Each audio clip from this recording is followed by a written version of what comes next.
Good morning दोस्तों। एक बार फिर से स्वागत है आप सभी का कंप्लीट एजुकेशन के ऑफिशियल यूट्यूब चैनल पे। मैं दिग्विजय सिंह आप सभी के सामने फिर से हाजिर हूँ बायोलॉजी का एक बहुत ही महत्वपूर्ण टॉपिक लेके, जिसका नाम है मानव श्वसन तंत्र। मानव श्वसन तंत्र आज हम इसे विस्तार में पढ़ेंगे। एंड इससे पहले वाली वीडियो में हमने श्वसन के बारे में बेसिक जाना था। अगर आपने उस वीडियो को नहीं देखा है तो मेरा आप सभी से रिक्वेस्ट रहेगा कि हमारी प्लेलिस्ट से जाके हमारी पुरानी वीडियो को जरूर देखें, ताकि आप इसके बारे में बेसिक जान सकें। तो दोस्तों शुरू करते हैं मानव श्वसन तंत्र। मानव श्वसन तंत्र यानी मानव श्वसन का जो तंत्र है, जो सिस्टम है, इसको पढ़ना है हमें। हमने अपनी पिछली वीडियो में यानी जो हमारा पाचन का रहा था उसमें हमने बताया था कि तंत्र या सिस्टम किसको बोलते हैं, तंत्र क्या होता है, सिस्टम क्या होता है। एक बार मैं फिर से रिपीट कर देता हूं, अगर आप लोगों को याद है तो बहुत अच्छी बात है, अथवा इस बार ध्यान दीजिए, आगे आपको बहुत काम में आएगा। तंत्र क्या होता है? जब बहुत सारे अंग एक साथ मिलकर सम्मिलित रूप से किसी एक विशेष कार्य को करते हैं। जो बहुत सारे अंग एक साथ मिलकर सम्मिलित रूप से किसी एक विशेष कार्य को काम करते हैं, तो वो जिस भी काम को करते हैं उस काम का उन सभी अंगों को तंत्र कहा जाता है।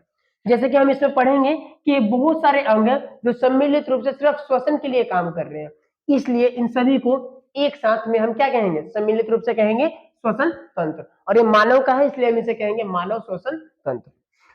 मानव श्वसन तंत्र देखिए, इसमें बहुत सारे अंगों का योगदान रहता है। जैसे कि सबसे पहले अगर हम बात करते हैं, हम सांस लेने के लिए नाक का उपयोग करते हैं। अच्छा आप बताइए, हम श्वसन कैसे करते हैं, सांस कैसे लेते हैं? नाक से? नहीं, बहुत ही गलत जवाब था आपका। नाक से हम सांस नहीं लेते हैं, हम सांस लेते हैं फेफड़े से। नाक तो सिर्फ एक छिद्र है, नाक सिर्फ छिद्र है जो रास्ता प्रदान करता है हवा को फेफड़े तक पहुंचने का। ध्यान दीजिएगा, नाक से हम श्वसन नहीं करते हैं। आप बचपन से पढ़ते आ रहे हैं कि हम नाक से श्वसन करते हैं, आप बिल्कुल गलत पढ़ते आ रहे हैं। श्वसन हम लोग फेफड़े से करते हैं। नाक जो है सिर्फ एक रास्ता प्रदान करता है हवा को फेफड़े तक पहुंचने का। हमारी जो श्वसन की प्रक्रिया है प्रारंभ होती है मुख से या नाक से, क्योंकि देखिए जब जैसे सर्दियों का मौसम होता है, नाक जाम होने की स्थिति में क्या करते हैं, मुंह से भी श्वसन करते हैं, अथवा हम वैसे नाक से सांस कर लेते हैं। तो जब हम नाक से सांस लेते हैं या मुख से सांस लेते हैं, ठीक है, ये आप यहाँ चित्र में देख सकते हैं। यहाँ पे नेसल कैविटी यानी जो नसा गुहा है, या फिर यहाँ पे आपका जो ओरल कैविटी है, मुख गुहा, ठीक है, यहां से हम श्वसन करते हैं। जब हम नाक से सांस लेते हैं तो नाक में एग्जैक्टली होता क्या है, नाक में छोटे छोटे बाल होते हैं। नाक में क्या होता है, छोटे छोटे बाल उपस्थित होते हैं। ये बाल क्या करते हैं, आपके वातावरण से वायु के साथ जो भी जीवाणु आ रहे हैं, छोटे मोटे कीड़े आ रहे हैं, धूल कण आ रहे हैं, उनको क्या करता है, यहीं पे रोक देता है। ध्यान दीजिएगा, जब आप नाक से श्वसन करते हैं तो वायु के साथ जो भी वातावरण से जो जीवाणु या कोई भी धूल कण आ रहे हैं, उनको नाक के बाल वहीं पे रोक देते हैं। इसलिए आपको मुख से सांस ना लेने के लिए कहा जाता है, और हमेशा कहा जाता है कि नाक से ही सांस लीजिए। जब आप मुख से सांस लेते हैं तो मुख में ऐसा कोई बाल उपस्थित नहीं होता है, छोटे छोटे बाल मुख में नहीं होते हैं जो धूल कणों को रोक सके। तो वो सीधे कहां जाते हैं, आपके फेफड़े में, और आपके फेफड़े को जाके और ज्यादा दूषित करते हैं, खराब करते हैं। तो इसलिए हमेशा आपको नाक से सांस लेना चाहिए। जब आप नाक से सांस लेते हैं तो छोटे छोटे बाल यहाँ पे आपके धूल कणों को रोक देते हैं, फिर भी कुछ धूल या कण जो होते हैं और ज्यादा आगे चले जाते हैं। तो उसके रोकने के लिए जो यहाँ पे नसा कपाट दिखाई दे रहा होगा, ये वाला हिस्सा, यहाँ पे क्या होता है, इसकी आंतरिक भित्ति में श्लेष्मा पाई जाती है, म्यूकस पाई जाती है, म्यूकस पाई जाती है। ये म्यूकस क्या होता है, एक चिपचिपा पदार्थ होता है, चिपचिपा पदार्थ होता है जो कि बाहरी वातावरण से आने वाले धूल कणों को अपने साथ चिपका लेता है, ठीक है। और जब चिपक जाता है वहां पे, वो सूख जाता है, तो कुछ दिनों बाद आप नाक में उंगली डाल के ऐसे से उसको बाहर निकाल लेते हैं, ठीक है। इस प्रकार ये जो धूल कण है आपके शरीर के अंदर नहीं जा पाते हैं और आपको स्वस्थ बना के रखते हैं, ठीक है।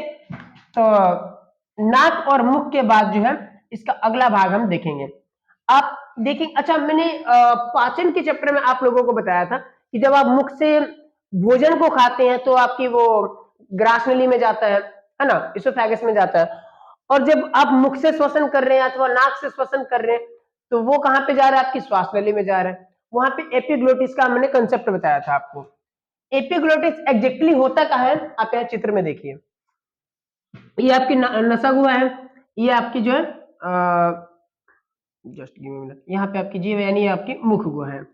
यहाँ पे आप देखेंगे ये फेरिंग्स है, और ये वाली जो नली है, ये वाली, एक मिनट मैं कलर चेंज कर देता हूँ, ये जो नलिका दिखाई दे रही है आपको, ये होती है आपकी इसोफेगस यानी कि फूड पाइप, ग्रास नली। और जो ये दूसरी तरफ है, ये वाली जो आपको पाइप दिख रही है, ये होती है श्वास नली, श्वास नली। यहाँ पे जो हरे रंग का ये चित्र दिखाई दे रहा है यहाँ पे आपको, हरे रंग का, उम्मीद कर रहा हूं आप सभी देख पा रहे होंगे, मैं थोड़ा सा और बड़ा कर देता हूं इसको। ये जो हरे रंग की आकृति दिखाई दे रही है, यही है एपिग्लोटिस। ठीक है, ये जो एपिग्लोटिस होता है एक उपास्थि की बनी हुई, ठीक है, उपास्थि की बनी होती है बेसिकली।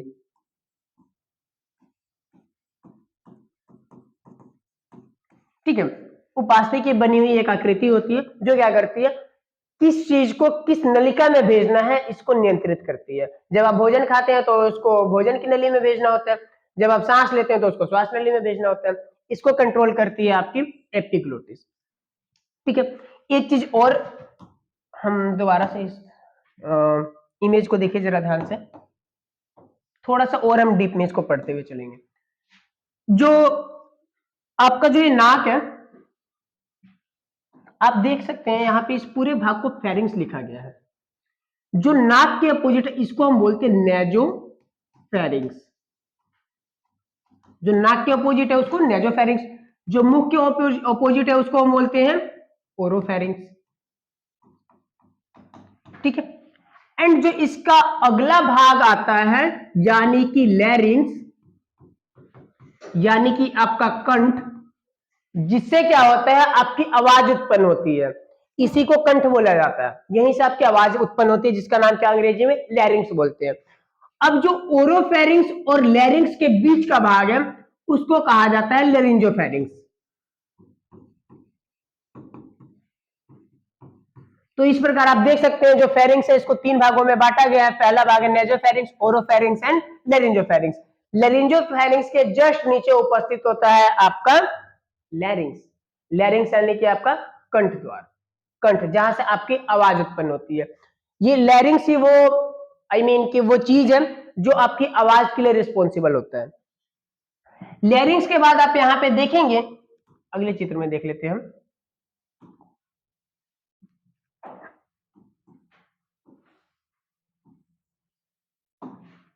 यहां पे आप लैरिंग्स के बाद देखेंगे कि ट्रैकिया शुरू हो रहा है। यहाँ पे ये नीले रंग की आकृति आपको दिखाई दे रही होगी, ये नीले रंग की आकृति होती है, कुछ इस प्रकार की आकृति होती है। ये पाइप नुमा आकृति है जिसमें क्या है, सी आकार की उपास्थियां लगी होती है। इसका सी आकार क्यों होता है, उपास्थियां लगी क्यों होती है, आप मान के चलिए कोई पाइप है, उस पाइप में क्या है अगर कुछ भी नहीं है तो पाइप कुछ समय बाद चिपक जाती है। एंड जब आप सांस लेते हैं, जब आप सांस लेते हैं और सांस छोड़ते हैं तो बीच में कुछ सेकंड का पॉज होता है, बीच में क्या होता है, कुछ सेकंड का पॉज होता है। मैं एक मिनट थोड़ा सा मैं आपको बताना चाहूंगा श्वसन से रिलेटेड।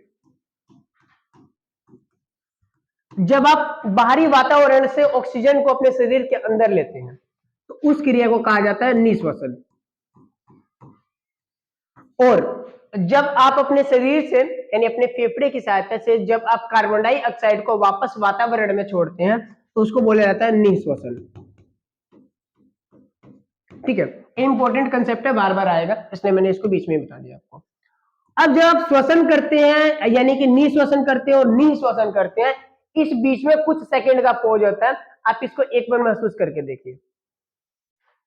ठीक है, ये जो कुछ सेकंड का जो पॉज होता है, क्या होता है, अब जिस सेकंड अब बिल्कुल भी एयर नहीं है, बिल्कुल भी हवा नहीं है उस नलिका में, इस स्थिति में क्या है कि वो पाइप जो है आपस में चिपक ना जाए, इसको चिपकने से रोकने के लिए ही यहाँ पे क्या है, उपास्थि लगाई होती है, उपास्थियां यहाँ पे लगी होती है। ठीक है, ताकि ये पाइप आपस में ना चिपक सके। ये जो उपास्थि लगी होती है इसका आकार होता है सी शेप का, सी शेप का, यानी कि सिर्फ आगे की तरफ इस प्रकार लगी होती है। ये जो ट्रैकिया है आगे चल के दो भागों में विभाजित हो जाता है, आगे दो भागों में विभाजित हो जाता है, जिसे हम कहते हैं ब्रोंकी। इसको लिख लेते हैं यहां पे हम लोग, जिसको हम बोलते हैं ब्रोंकाई या ब्रोंकस। ठीक है, ब्रोंकाई या ब्रोंकस। ब्रोंकस की संख्या हमारे शरीर में दो होती है, हमारे शरीर में दो ब्रोंकस पाए जाते हैं। आप ध्यान से देखेंगे इस चित्र को, ट्रैकिया और ब्रोंकस को, तो अंग्रेजी का जो अल्फाबेट का वर्ड होता है वाई, ये उल्टे वाई के आकार की आपको संरचना यहाँ पे दिखाई देगी। ये जो ब्रोंकाई है आगे फर्दर क्या होता है, फेफड़े में प्रवेश करती है। आप देख सकते हैं कि दोनों जो ये ब्रोंकाई है दोनों तरफ फेफड़े में प्रवेश कर रही है यहाँ पे। ठीक है, हमारे शरीर में जो है दो फेफड़े पाए जाते हैं, दो फेफड़े होते हैं। ठीक है, एक होता है आपका दायां और दूसरा होगा ऑब्वियस सी बात है बायां। ठीक है, हमारा जो बायां फेफड़ा होता है, बायां जो लंग होता है हमारा, इसका आकार थोड़ा छोटा होता है। कोई गेस कर सकता है जो हमारा बायां फेफड़ा होता है इसका आकार छोटा क्यों होता है? बता देते हैं। जब आपका बायां फेफड़ा होता है इस तरफ क्या होता है, आपका हृदय होता है। मानव का जो हृदय है होता है वो किस तरफ पाया जाता है? यहाँ पे आप देख सकते हैं, यहाँ पे ये जो भाग दिखाई दे रहा है यहाँ पे आपका हृदय पाया जाता है, जिसके कारण क्या है, जो आपका बायां फेफड़ा होता है इसका आकार थोड़ा छोटा होता है। अगर आप विस्तार में इसको पढ़ेंगे तो आप पाएंगे कि आपका जो दायां फेफड़ा होता है इसको हम लोग तीन भागों में, तीन कोष्ठ में विभाजित करते हैं, जबकि जो आपका ये बायां फेफड़ा होता है इसको सिर्फ दो भागों में विभाजित किया जाता है। ठीक है, दोबारा से हम अपने आ जाते हैं बिंदु पे। तो यहाँ पे जो ये आपका बायां वाला फेफड़ा है इसको दो भागों में विभाजित किया गया और जो दायां फेफड़ा है इसको तीन भागों में विभाजित किया गया। ये जो आपकी ब्रोंकाई अंदर प्रवेश कर रही है ये अनेक शाखाओं में बढ़ जाती है। जब फेफड़े के अंदर ब्रोंकाई प्रवेश करती है तो अनेक शाखाओं में बढ़ जाती है और इन शाखाओं को ब्रोंकियोल्स कहा जाता है। इन शाखाओं को क्या बोला जाता है? ब्रोंकियोल्स। ध्यान दीजिएगा, बहुत ही इंपॉर्टेंट है, ब्रोंकियोल्स। फिर से रिपीट कर देता हूं मैं, जो ब्रोंकाई आपके फेफड़े में प्रवेश करती है तो अनेक शाखाओं में विभाजित हो जाती है, इन शाखाओं को ब्रोंकियोल्स कहा जाता है। ब्रोंकियोल्स के एकदम लास्ट में आप देखेंगे, मैं अगले चित्र में दिखाने का प्रयास करता हूं आपको। ब्रोंकियोल्स के जो एकदम लास्ट में क्या होता है, एल्वोली यानी कि कुपिका लगी होती है, इस प्रकार की संरचना आप यहां देख सकते हैं चित्र में। ये जो है, ठीक है, ये आपकी ब्रोंकियोल्स है एंड जो इसके अंत में ये गुच्छे सा आपको आकृति दिखाई दे रही है ये सारी, इसको हम लोग कुपिका कहते हैं, यानी कि एल्वोली। एल्वोली का हमारे श्वसन में सबसे महत्वपूर्ण योगदान होता है। एल्वोली का हमारे श्वसन के दौरान बहुत ही महत्वपूर्ण योगदान होता है, क्योंकि देखिए जब भी आप श्वसन करते हैं ऑक्सीजन को, चलिए हम थोड़ा सा इसको अभी बेसिक से शुरू करते हैं। आपके वातावरण में, हमारे वातावरण में ऑक्सीजन की कितनी मात्रा पाई जाती है? 21%। नाइट्रोजन, नाइट्रोजन कितनी पाई जाती है? 78%। 21%, 78%। कार्बन डाइऑक्साइड 0.03% एंड जो अदर में है बाकी गैसेज। आप जब श्वसन करते हैं, अब बाहरी गैसेज को जब श्वसन, यानी कि जो निःश्वसन की मैं बात कर रहा हूं, निःश्वसन यानी कि जो बाहर से आप बाहरी वातावरण से जो हवा को अपने शरीर के अंदर ले रहे हैं, फेफड़े तक ले रहे हैं, तो निःश्वसन के दौरान इसी मात्रा में जो है वायु आपके शरीर के अंदर प्रवेश करती है। जब आप निःश्वसन करते हैं तो क्या होता है, ध्यान दीजिएगा, ऑक्सीजन सिर्फ 17% शरीर से बाहर जाता है, नाइट्रोजन 78 का 78 ऐसी बाहर चला जाता है, कार्बन डाइऑक्साइड है 4.03% जाता है और बाकी अदर में जो गैसेज, बाकी जो परसेंटेज बचा है यहाँ पे। ध्यान दीजिएगा, आपने निःश्वसन के दौरान 21% ऑक्सीजन का इनहेल किया था, और जबकि निःश्वसन के दौरान सिर्फ 17% बाहर छोड़ रहे हैं। बाकी ये 4% कहां गया? ये 4% ऑक्सीजन ही आपके शरीर की कोशिकाओं के द्वारा उपयोग किया जाता है। और उपयोग कर लिए जाने के बाद वो किसमें परिवर्तित हो जाता है, कार्बन डाइऑक्साइड में चेंज हो जाता है। ठीक है, अब आप लोगों के मन में सवाल आ रहा होगा कि जब हम इतने सारे गैसेज को श्वसन के दौरान जब लेते हैं अंदर फेफड़े तक लेके जाते हैं, फिर ऐसा क्यों कहा जाता है कि हम सिर्फ कार्बन डाइऑक्साइड को बाहर छोड़ते हैं और सिर्फ ऑक्सीजन को अंदर लेते हैं? सवाल आ रहा होगा आपके मन में। चलिए इसके बारे में भी हम लोग जान लेते हैं। देखिए दोस्तों, कंसेप्ट क्या होता है कि हमारे शरीर में परिवहन का काम करता है ब्लड। परिवहन का काम करता है ब्लड। अब देखिए, जो आपके यहाँ कुपिका है, कुपिका में होता है गैसों का विनिमय। दोबारा से हम टॉपिक पे आ गए, ध्यान दीजिएगा। यहाँ पे होता है गैसों का विनिमय, यानी गैसों का अदला बदली हो जाता है। यानी कि देखिए, बाहर से आप जो ऑक्सीजन यहाँ पे लेके आए हैं अंदर चला जाएगा और आपके शरीर के आंतरिक हिस्सों से जो कार्बन डाइऑक्साइड एकत्रित होकर आया है इसके थ्रू दोबारा से बाहर चला जाता है। तो इसका अदला बदली जो है वो कुपिका में होता है। कहां पे होता है? कुपिका में होता है। जब कुपिका में गैसों का अदला बदली कर दिया गया है तो आप देखिएगा, वीडियो रोको एक मिनट। तो जो गैसों का विनिमय है कहां पे होता है? कुपिका में। कुपिका में जैसे ही गैसों का विनिमय हो जाता है उसके बाद क्या है कि वहां से जो कार्बन डाइऑक्साइड है वापस वातावरण में आने के लिए सेम इसी रास्ते को फॉलो करते हुए बाहर आ जाती है। और जो ऑक्सीजन है वो अब दोबारा से ब्लड के साथ मिक्स होकर कहां चला जाता है? हमारे हृदय तक। और हृदय से क्या होता है? सभी शरीर की कोशिकाओं तक पहुंच जाता है। अब हम बात कर रहे थे जो यहाँ पे ब्लड आया था, वो ब्लड बेसिकली क्या है? हृदय यानी क्या, जो हमारा हार्ट है वो क्या करता है? रक्त को यहाँ भेजता है और दोबारा उसमें ऑक्सीजन ऐड हो जाने के बाद दोबारा उसको वापस हृदय के पास हमारा फेफड़ा भेज देता है। इसके बारे में हम विस्तृत रूप से अगले चैप्टर में पढ़ेंगे कि परिवहन किस तरीके से होता है, उसमें फेफड़ा और जो हृदय किस तरीके से काम करते हैं। अभी सिर्फ सिर्फ हम इतना जान लेते हैं कि जब ऑक्सीजन हमारे फेफड़े तक आता है तो ऑक्सीजन में जब ब्लड हमारे फेफड़े तक आता है, जब ब्लड हमारे फेफड़े तक आता है तो उस समय फेफड़े से हम फेफड़े में क्या पहुंचा हमारे पास? बाहरी वातावरण से बाकी सारी गैसेज है जो हमने इनहेल किया निश्वसन के दौरान। ऑक्सीजन है, कार्बन डाइऑक्साइड है, अदर गैसेज है, नाइट्रोजन है। अब हमारे ब्लड में पाया जाता है हीमोग्लोबिन। अब हीमोग्लोबिन के पास ही वो कैपेसिटी होती है कि किसी भी गैस को अपने साथ जोड़ के और किसी दूसरी जगह पे लेके जाए। ठीक है, तो अब हीमोग्लोबिन की संरचना इस प्रकार से होती है जो या तो सिर्फ कार्बन ऑक्सीजन को या सिर्फ कार्बन डाइऑक्साइड को अपने साथ जोड़ सकते हैं। तो इस प्रकार जब हम निःश्वसन करते हैं उस समय जो है ऑक्सीजन कितनी मात्रा में जाता है? 4%, सॉरी 21%। एंड जो कार्बन डाइऑक्साइड है ये जाता है 0.03% में, जो कि इसके मुकाबले काफी कम है। इसलिए हम कह देते हैं कि जो हम सांस लेते हैं तो ऑक्सीजन सांस लेते हैं। जब हम निःश्वसन करते हैं उस समय क्या होता है? ये 17% और ये चला जाता है 4.03%। अब आप देख सकते हैं ये जितनी मात्रा में आया था उससे कई गुना अधिक मात्रा में बाहर जा रहा है। इसलिए हम कहते हैं कि जब हम सांस छोड़ते हैं तो कार्बन डाइऑक्साइड सांस छोड़ते हैं।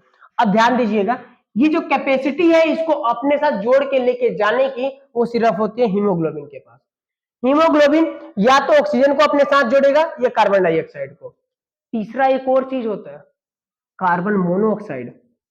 अगर कार्बन मोनोऑक्साइड की उपलब्धता है तो जो हमारा हीमोग्लोबिन पाया जाता है ब्लड में वो इन दोनों को ही इग्नोर कर देगा। वो इन दोनों को इग्नोर करके कार्बन मोनोऑक्साइड को लेके चला जाएगा और इस अवस्था में क्या होगा? दम घुटने के कारण हमारी मौत हो जाती है। अक्सर आप लोगों ने सुना होगा कि सर्दियों के समय में कोयला वगैरह जलाए हैं और कमरा बंद कर दिए हैं, अगले दिन सवेरे सो के उठे तो देखने के बुढ़िया तो टपक गई है जी। होता कैसे है? कैसे कि जो कार्बन मोनोऑक्साइड है ये क्या करेगा? ऑक्सीजन और कार्बन डाइऑक्साइड है इसको इग्नोर करवा देता है। हीमोग्लोबिन इसको लेके ही नहीं जाएगा, ये लेके जाएगा वहां पे ले जाके भर देगा फेफड़े में, दम घुटने के कारण मौत हो जाता है। तो इसका एक बहुत ही महत्वपूर्ण ये भी एक बिंदु है हीमोग्लोबिन का। ठीक है, हम आगे चलते हैं। कुपिका में जो गैसों का विनिमय हो गया, अब जो ब्लड है आई मीन की जो ऑक्सीजन है वो हार्ट तक पहुंच के हार्ट उसको पंप करके कोशिकाओं तक पहुंचा देता है। जो कुपिका में जब ऑक्सीजन और ब्लड आपस में जुड़ रहे थे तभी तो बाकी कोशिकाओं तक पहुंचेगा। इस क्रिया को कहा जाता है ऑक्सी हीमोग्लोबिन। यानी कि जब ऑक्सीजन और हीमोग्लोबिन ही जोड़ के लेके जा रहा है, तो ऑक्सीजन और हीमोग्लोबिन जब एक साथ जोड़ते हैं तो हम इसको कहते हैं ऑक्सी हीमोग्लोबिन। और ये होता है कहां पे? आपके फेफड़े में। और जब बाकी कोशिकाओं से कार्बन डाइऑक्साइड को फेफड़े तक लेके आना होता है, ठीक है, तो वो भी हीमोग्लोबिन लेके आता है। तो हीमोग्लोबिन के साथ जब कार्बन डाइऑक्साइड जुड़ा रहेगा तो इसका नाम हो जाएगा कार्बोक्सी हीमोग्लोबिन। ध्यान दीजिएगा, बहुत important topic exam point of view से। ये आपके फाइनल एग्जाम्स में भी दिखता है और अगर कोई कॉम्पिटिटिव एग्जाम देते हैं तो वहां पे भी ये क्वेश्चन कई बार पूछा जाता है कि ऑक्सी हीमोग्लोबिन क्या है, कार्बोक्सी हीमोग्लोबिन क्या है, ऑक्सी हीमोग्लोबिन कहाँ बनता है, कार्बोक्सी हीमोग्लोबिन कहाँ बनता है। कार्बोक्सी हीमोग्लोबिन आपके कोशिका के अंदर बनता है, ठीक है, और ये होता है आपका फेफड़े के अंदर, ठीक है। अब एक बार हम दोबारा से आ जाते हैं अपने चित्र पे और बाकी चीजों को समझ लेते हैं जो अब तक हमने डिस्कस नहीं किया है।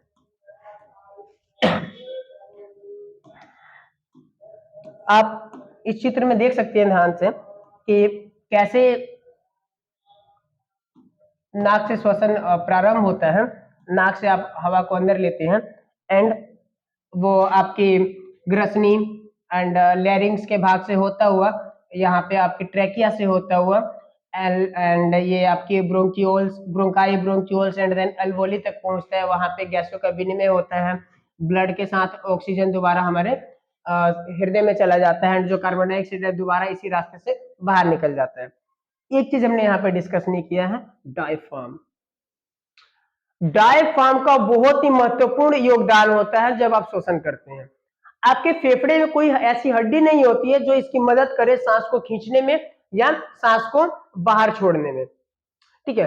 तो ये जो डायफ्राम है ये क्या करता है, इसको वो मजबूती प्रदान करता है, इसको वो यांत्रिक सहायता प्रदान करता है ताकि ये हवा को बाहर छोड़ सके।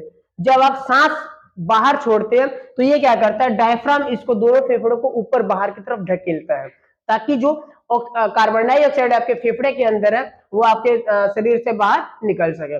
और जब आप सांस को अंदर लेते हैं तब ये क्या होता है, ऐसे सीधा हो जाता है, यहाँ ऐसे है ना, ऐसे ये सीधा हो जाता है, ऐसे है तो वो नीचे हो जाता है ताकि फेफड़े के अंदर हवा भर सके। इसमें सबसे महत्वपूर्ण योगदान होता है डायफ्राम का। डायफ्राम भी एक उपास्थि का बना हुआ होता है जो कि श्वसन में हमारी मदद करता है।